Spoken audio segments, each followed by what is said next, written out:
Good morning. My parents are both immigrants, and they grew up in another country, speaking another language. When they were married, they immigrated to this country, and I'm firstborn. I grew up speaking another language, and it was so much fun as we grew up being introduced to this country through the eyes of my parents. The enthusiasm they felt, the excitement. They wanted to share everything they were learning about America with their children.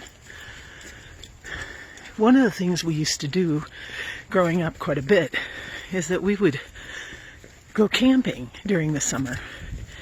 We would go to Sequoia or Yosemite looking for opportunities to enjoy the tent we'd purchased, the tent trailer we had, and also being in the middle of beauty and creation and enjoying what maybe God would reveal to us. One of the first things we would do when we were arriving at the new campsite is my mom would put a whistle on a string and place that string over our necks. And she said that, then they showed us the perimeter of the camp and said, this is the safe area, this is where you need to stay. But if you wander off, if you can't see the campsite anymore, make sure you blow and blow and blow that whistle until your dad comes.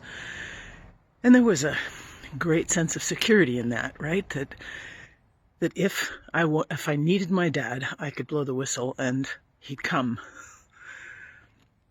We all know the story in Scripture of the Good Shepherd. The Good Shepherd is the story where he's got 100 sheep and loves every one of them, knows them by name, and they recognize his voice. Yet, at times, one of those sheep might wander off and get lost. And there's a promise made in Scripture that if that happens, the shepherd would leave the 99 and go in search of the one. I felt secure being on the other end of a whistle blow with my dad.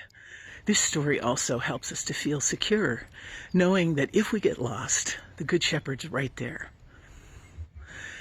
Let's flip that story for a minute. What if we used my wandering whistle analogy for our own experiences in life? We do get lost. We do lose the path.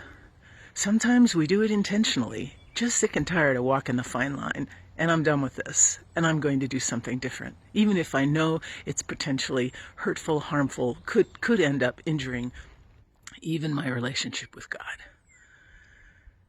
This story, this reality of being lost, what would it take for us to blow the whistle and to call for help from God?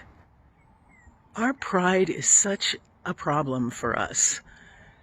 There is no shame in asking for help, and yet we wait and wait, sure that God has other things to do, better people than us to rescue, and we hesitate.